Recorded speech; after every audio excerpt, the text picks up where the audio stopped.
Victor Harlan grabbed the document with both hands and ripped it straight down the middle. The sound was dry and violent, like something snapping that couldn't be repaired. He didn't look at me while he did it. He looked at the paper, as if it were the problem. "We're done here," he said, flat and controlled. "This position no longer makes sense for the company." The room froze. Not a gasp, not a protest, just the soft shuffle of discomfort as executives suddenly found the table fascinating. Someone from HR whispered my name, then stopped. Silence. I learned that day. Isn't neutral. It takes sides. I was the head of strategic operations. When deals stalled, I unstuck them. When systems failed, I absorbed the blame quietly and fixed the mess before it reached investors. Victor Harlan was the new CEO, the kind who spoke in headlines and treated experience like a threat. He didn't like people who understood the company better than he did. He liked control. He liked theater. He tore the contract again. Smaller pieces this time, slower, deliberate. "You should have known this wasn't permanent," he added, finally meeting my eyes. "People like you get too comfortable, after years of emergency calls, weekend flights, and decisions no one else wanted to sign." I felt the shock hit late, followed immediately by something sharper. Not sadness, pressure, like standing under water too long. I didn't argue. I didn't defend myself. I watched the last strip of paper fall to the table and slide toward my side. Victor leaned back, satisfied with the performance. In his world, this was resolution, paper gone, authority proven. I stood, slowly, and knelt to gather the pieces. My hands were steady, even if my chest wasn't. The action unsettled him. I could feel it without looking up. "What are you doing?" he asked. "Cleaning up," I said.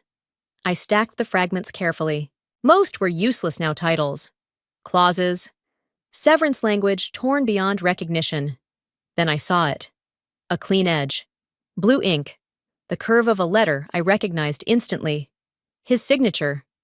I folded that piece once, then again, and slipped it into my pocket. Victor thought the contract was destroyed. He didn't realize he'd just given me proof. "Hey, pause with me for a moment. Are you feeling okay right now, if you can?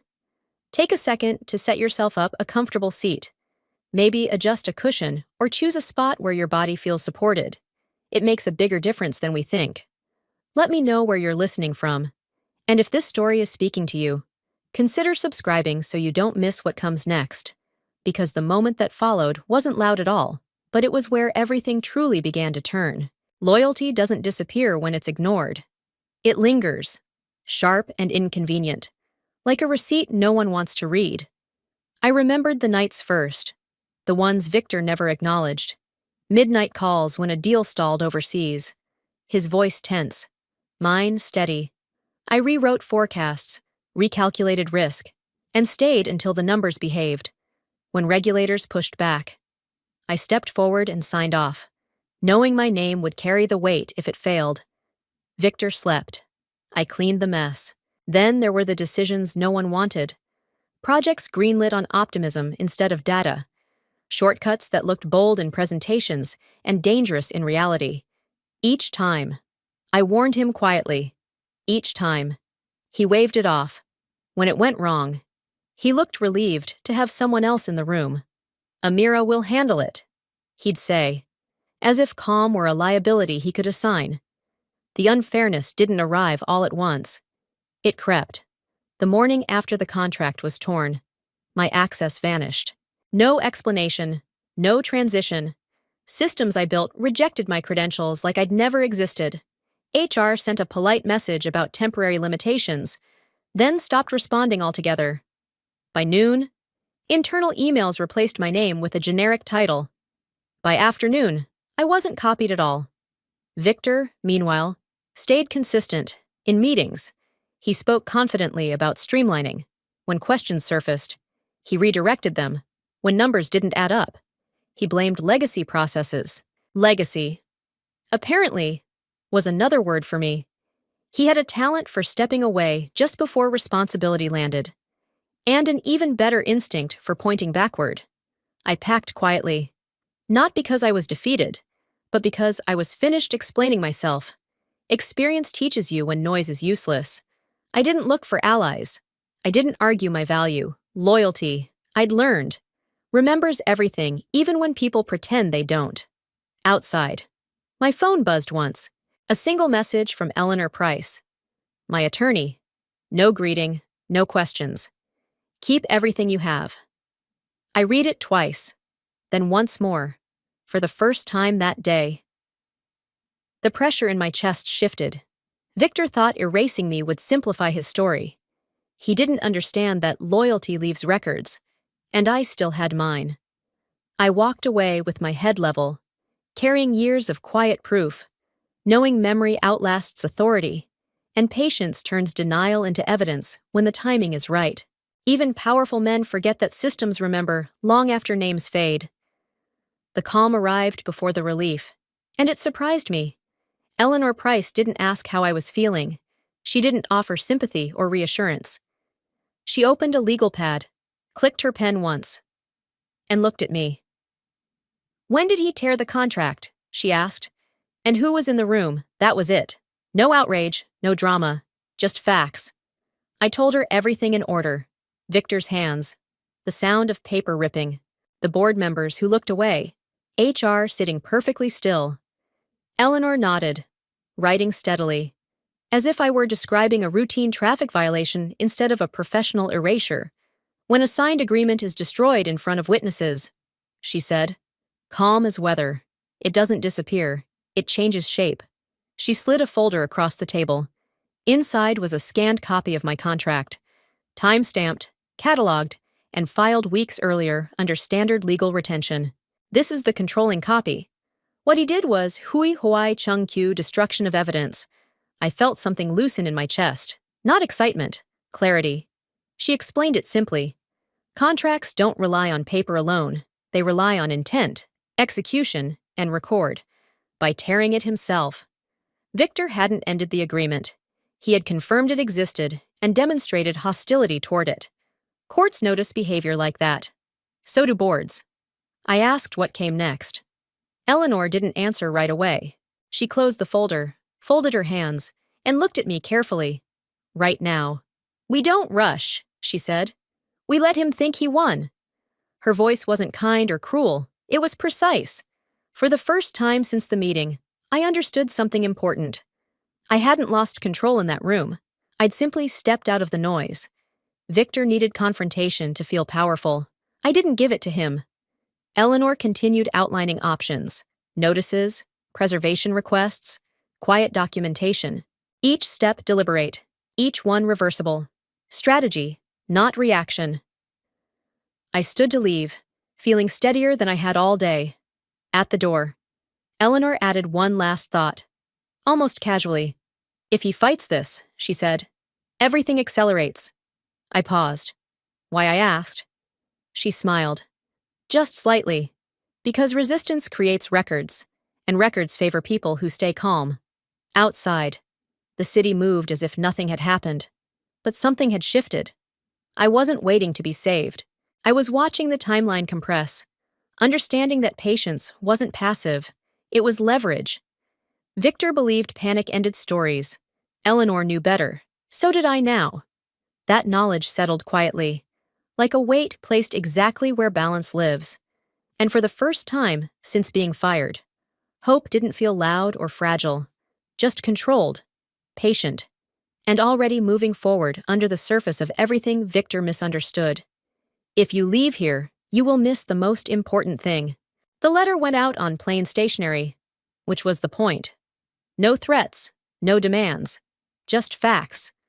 Arranged cleanly, sharp enough to cut without drawing blood. Eleanor sent it mid-morning. Time to land when Victor would be surrounded by people, but unable to perform. Control, she said, was about placement. I read it once before she sent it. It stated that a signed employment agreement existed, that it had been destroyed in the presence of witnesses, and that all related records were to be preserved immediately. There was no accusation, no dollar amount, no emotional language. It didn't ask for justice. It asked for cooperation. That restraint made it dangerous. Victor responded within hours. not to Eleanor, but to the board, an email framed as reassurance, copied wide. He referred to me as a former employee acting out of frustration and insisted no binding agreement was in effect. The contract, he claimed, had been informal, transitional, expired. He wrote as if repetition could replace truth. The tone was familiar, confident, casual, blame diluted into corporate phrasing. He had always preferred statements that sounded final without being precise. Precision was never his strength. It didn't need to be. Until now. Eleanor forwarded me his response with a single line, noted. That word carried more weight than his entire message. She explained that denial created obligation by asserting the contract never existed. Victor had positioned himself against documented records by labeling me emotional. He had personalized the dispute. Courts notice patterns like that. So do insurers. The tension sharpened quietly. Victor's assistant called twice, then stopped. HR issued a vague memo about document retention. IT sent a system-wide reminder about email archives. No one mentioned my name, but everything circled it. I stayed out of sight. That was my role now. Not silence, but distance. Eleanor drafted the next step carefully, waiting until Victor committed to his version publicly. When he did, she moved. The request for discovery went out late that afternoon. It was comprehensive without being theatrical. Internal emails, meeting minutes, draft contracts, metadata, camera logs, anything touching my role or the agreement Victor claimed didn't exist. Discovery wasn't an attack, it was a mirror. That evening, my phone lit up with an unfamiliar number. Victor's voice sounded tighter than before. This is unnecessary, he said. You're making a mistake. I let it go to voicemail. By the next morning, Eleanor noticed the shift. He's worried, she said. People don't fear letters. They fear what letters unlock. For the first time, Victor wasn't controlling the narrative. He was reacting to it. And reaction leaves tracks. The calm before had been preparation. This tension was momentum. We were already moving forward. I learned quickly that discovery doesn't shout. It reflects. The first files arrived in orderly folders. Time-stamped, indexed, undeniable. Emails Victor had sent late at night, approving strategies he later denied. Calendars showing meetings he claimed never happened. Signed memos where he wrote, "Proceed." Then quietly passed responsibility downward when risk surfaced. Each document felt like a controlled confirmation of something I had always known but never needed to prove. Eleanor walked me through them without commentary. Notice the pattern, she said. Approval, confirmation, delegation, erasure. Victor hadn't forgotten. He had edited himself. Discovery, unlike memory, doesn't allow revisions. The board noticed the shift almost immediately. Questions started gently, then sharpened. When did you authorize this? Why does this email contradict your statement? Victor answered smoothly at first. He always did. Operational oversight, he said. Legacy confusion? He smiled while deflecting, treating evidence like an inconvenience rather than an anchor. Then the pressure climbed. HR became convenient. They handled the paperwork. The COO followed. Execution errors below my level. Finally, my name appeared. Amira exceeded her authority. Hearing it stung less than it once would have. Blame had always traveled downhill. Now it was accelerating. I wasn't in the room. But Eleanor narrated the moments precisely. Victor leaning back, fingers steepled, voice steady. She acted independently. That sentence mattered. It contradicted 3 emails and 2 written approvals. Contradictions compound quickly when preserved. Discovery expanded. Version histories surfaced. Access logs aligned. Timestamps told their own story. Victor's confidence tightened into something brittle. He began interrupting, raising his voice, correcting details no one had challenged. Control was slipping, and he could feel it. Then Eleanor paused during our call. There's more, she said. We just received audio-visual records. The footage was ordinary at first. A conference room, a long table, familiar faces. Then Victor stood, reached forward, took the contract, and tore it. Clean. Center frame. No missing angle. No sound needed. I watched it twice. That, Eleanor said quietly, is not a misunderstanding. By the next morning, Victor's narrative fractured. Denials turned into explanations, explanations into silence. Discovery hadn't attacked him. It had simply reflected him, exactly as he was. And once a mirror is placed, it's very hard to pretend it isn't there anymore. The next part may change the way you view the whole story. Pressure doesn't arrive loudly. It settles in layers, tightening each day until even silence feels crowded. By the end of the week, the market knew something was wrong, not details, just tension. Calls that used to be scheduled weeks out suddenly came at convenience. Partners stopped using names and started asking about exposure. We just need clarity. One executive said carefully. Clarity was code for liability. Victor tried to stay ahead of it. Publicly, he smiled. Internally, he pushed. Legal updates were reframed as routine. Questions were redirected. He spoke often about stability, as if repetition could anchor it. But rumors move faster than statements. And this one carried paperwork. Requests followed. Formal ones. Partners wanted confirmation that leadership agreements were intact, that key personnel issues wouldn't affect obligations. I wasn't mentioned, but my absence shaped every sentence. The pressure built sideways, unseen but undeniable. Victor reached out through intermediaries first, advisors, mutual contacts, then directly. The message softened each time. Let's resolve this privately. There's no reason to involve outsiders. Finally, an offer appeared, dressed as professionalism, compensation, a mutual non-disclosure, closure. Eleanor read it without expression.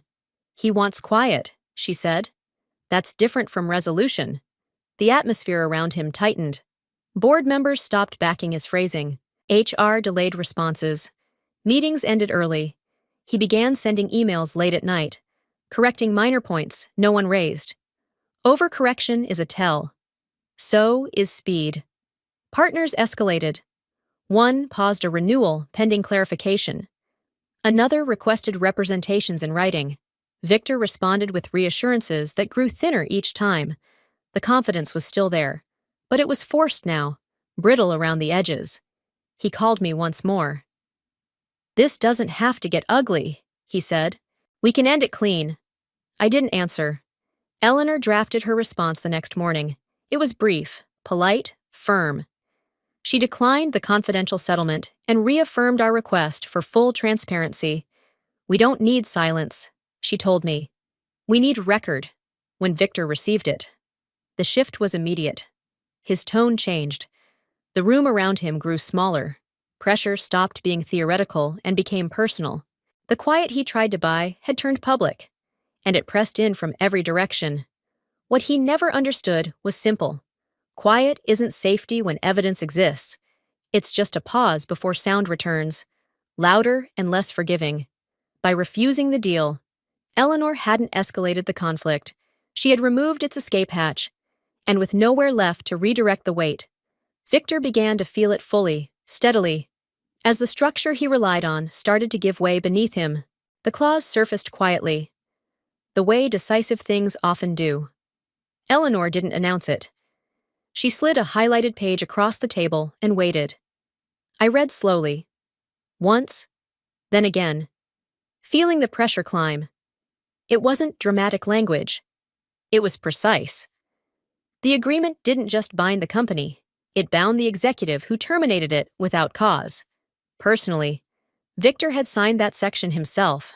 No delegation, no shield. The clause assigned individual liability for wrongful termination of senior officers, including financial damages and governance review. I remembered the way he'd torn the contract. Confident, impatient, careless. He hadn't destroyed leverage. He'd exposed himself. Eleanor explained the mechanics without embellishment. Corporate protection dissolves when personal misconduct is established. Actions matter more than titles. By tearing the agreement in front of witnesses, Victor crossed that line. He thought the company was the counterparty, she said. In this clause, he is. The realization hit harder than satisfaction. This wasn't revenge. It was reversal. The balance of power didn't swing loudly. It inverted. Victor's options narrowed from strategy to defense. Every denial now risked personal consequence. Every delay compounded it. That afternoon, the board received Eleanor's memo. It didn't accuse. It outlined exposure. It attached the clause. It included the video. The response was immediate and fragmented. Questions fired in all directions. Compliance asked for clarification. Counsel requested time. Silence followed. Victor reacted the way he always had when control slipped. He escalated. He called it a misinterpretation. He blamed prior counsel. He suggested ambiguity. Then he asked for a meeting to reset alignment, assuming he would lead it. Authority was his reflex. The request was denied. Instead, a notice went out from Thomas Keene. The board chair. Emergency session. Mandatory attendance. Agenda restricted. Leadership review. Victor's name appeared only once, listed as subject, not host. I learned about it from Eleanor, not the company. They're removing variables, she said, including him. The tension peaked not in a room, but in the waiting. Victor didn't call again. He didn't send messages. His silence was no longer strategic. It was enforced, for the first time since the paper tore. I felt the ground shift completely. The clause he never read had done what argument never could. It reframed everything. He hadn't fired an employee. He had triggered a process designed for moments exactly like this. And as the board prepared to meet without him at the head of the table, the outcome stopped being personal. It became procedural. That was the point where the story stopped belonging to Victor at all. From that moment forward, everything accelerated. Deadlines replaced arguments. Protocol replaced ego. Victor was no longer a decision-maker, but a data point inside a process he couldn't interrupt. I didn't celebrate. I observed. Control returned not through confrontation, but through structure, and structure, once engaged, doesn't care who once held the pen or believed the tearing sound meant an ending. That certainty finally allowed me to breathe without fear or apology again now. You will want to stay until the end to hear this part. Resistance doesn't always look powerful. Sometimes it looks frantic, polished on the surface and hollow underneath. Victor hired new counsel within 48 hours, a firm known for aggressive defenses and louder press conferences. Their first move wasn't legal. It was public. An article appeared citing unnamed sources, describing me as a disgruntled former executive whose actions were damaging company stability. Victor's voice echoed through quotes without his name attached. Familiar phrases: strategic concern, protecting shareholders, rewriting blame at scale. The pressure returned. Sharper this time, friends forwarded headlines. Former colleagues stopped responding. The narrative tried to turn me into risk, not witness. Victor leaned into it, authorizing statements, approving drafts, pushing urgency. He needed noise to drown out process. Behind the scenes, his filings grew chaotic. New motions contradicted old ones. Timelines shifted. Arguments leaned on emotion instead of record. Eleanor tracked every inconsistency calmly. "This is what strain looks like," she said. "He's reacting, not planning." Victor escalated again. His team accused me directly of breaching duty, of causing reputational harm. It was the same pattern. Louder now, deny, deflect, personalize. I felt the pull to respond, to correct the lies publicly. But Eleanor stopped me. "Let them speak," she said. Words under pressure become evidence. The board watched quietly. Regulators noticed. Even the market grew skeptical. Confidence without coherence doesn't last. Victor's new lawyers began asking careful questions he couldn't answer cleanly. Who authorized the termination? Why documentation was missing? Why statements conflicted? Then the calls slowed. Eleanor received an email marked urgent. Victor's lead attorney requested a private conversation. When it ended, Eleanor closed her laptop and looked at me. "They're withdrawing," she said. The firm cited an ethical conflict. Irreconcilable discrepancies between their client's statements and the documented record. Continued representation, they wrote, would compromise professional obligations. Victor lost his voice overnight. No counsel, no shield. The resistance collapsed inward, exhausted by its own contradictions. I didn't feel triumph. I felt something quieter, final. Resistance isn't strength when truth stands still. It's just motion before collapse. And as Victor ran out of people willing to defend a story that wouldn't hold, the fight drained from the room entirely, leaving only process behind. Watching that happen was unsettling. Power doesn't vanish. It evaporates, leaving a residue of silence and unanswered emails. Victor had spent months building a version of reality that depended on others carrying it for him. When they stepped away, nothing remained but the record. That was the moment I understood desperation clearly. Not loud, not dramatic, just empty space where confidence used to sit, and the slow realization that no amount of resistance could rewrite what had already been preserved. It confirmed the truth Eleanor had warned me about earlier. That collapse begins internally, long before the public ever sees the final decision.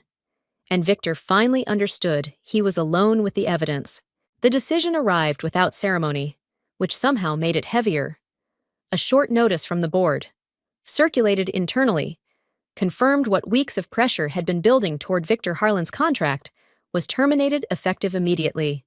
No farewell, no transition plan, just an abrupt end, written in neutral language that carried unmistakable finality. I wasn't invited to the meeting. I didn't need to be. Eleanor called afterward and summarized it in 3 sentences. They accepted the findings. They voted unanimously. Personal liability is being pursued. Her tone never changed. Justice, she understood, doesn't require emphasis. Victor fought until the last procedural breath. He argued technicalities. He questioned authority. He repeated, "This is excessive," as if repetition could reverse consequence. It didn't. The clause he ignored now framed every discussion. Termination was only the beginning. Recovery. Indemnification. Governance review followed in sequence, each step colder than the last. What surprised me was how quiet it felt. No cheers, no sense of victory, just a clean subtraction. The organization adjusted instantly, like a system shedding a corrupted process. Emails rerouted, calendars cleared. His name stopped appearing. Power leaves no echo when it departs through policy. I stayed away on purpose. There was nothing to add. I had already spoken through records, timestamps, and restraint. Eleanor reminded me, "You don't testify when the evidence is sufficient." Silence, in this case, was not weakness. It was confirmation. The board reached out 2 days later. Thomas Keene spoke carefully, choosing each word as if it might be examined later. "We mishandled your termination," he said. "We would like to discuss your return." There it was. The offer I never expected to hear again. I listened without interrupting. He outlined reinstatement, authority, compensation. Then he paused. "We're open to conditions." That was the moment satisfaction settled, sharp and controlled. I didn't raise my voice. I didn't rush. "If I return," I said, "it will be on my terms, structural independence, direct board reporting, and written acknowledgement of what happened." Silence followed, not resistance, consideration. When the call ended, I didn't feel relief. I felt alignment. Justice isn't emotional, it's precise. Victor's fall wasn't dramatic. It was procedural, documented, deserved. And the invitation back wasn't redemption. It was recognition that the system works when someone refuses to disappear quietly. That knowledge stayed with me, steady and cold, as I prepared to decide what power should look like next. I thought about Victor then, not with anger, but with clarity earned the hard way. He believed authority was volume and fear was leverage. The board believed governance was structure and evidence was gravity. Between those beliefs, only one could survive. I understood finally that justice does not roar. It processes, it counts, compares, and concludes. And standing there with the option to return or walk away, I realized the outcome was never about punishment.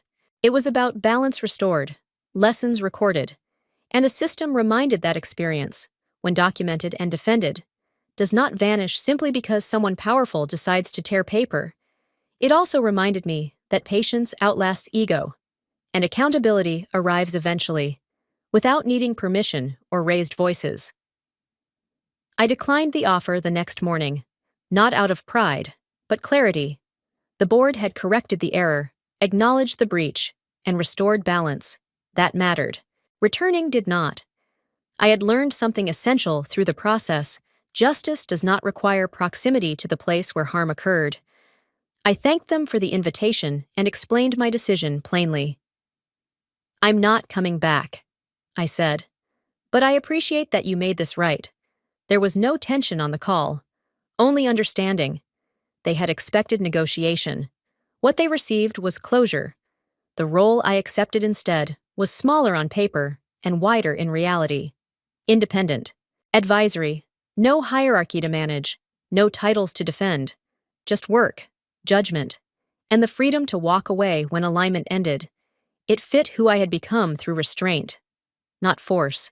Looking back, I realized I never raised my voice because I never needed to. Every step forward had been measured, documented, deliberate. Victor lost because he mistook noise for authority. I moved forward because I trusted structure, patience, and record. The quiet after resolution felt clean, not empty, earned. Justice had done its work without spectacle, leaving space instead of scars. That was the release I didn't know I needed. I didn't win because I wanted revenge. I won because I refused erasure, because I understood that being written out is only final if you allow it. The system remembered what I carried calmly, and when it responded, it did so with precision. I didn't raise my voice. I didn't need to.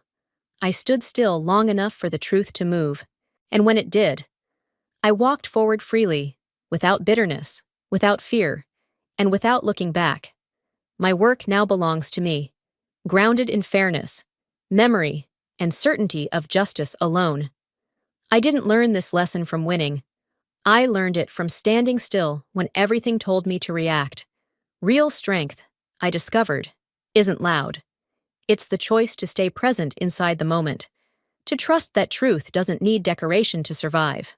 There were days I felt invisible, dismissed, almost erased, but each quiet step forward rebuilt something deeper than a title self-respect. That's the part no one can tear up. If you're still here with me, did you stay until the end of the story when this finishes? Do one small thing for yourself, set your phone aside, and sit somewhere comfortable for a few minutes, letting the weight of the story settle gently instead of rushing away. Where are you listening from today? I'd really love to know. If this story meant something to you, share your thoughts in the comments, give it a like, pass it along to someone who might need it, and consider subscribing. Stories like this don't just end, they continue through us.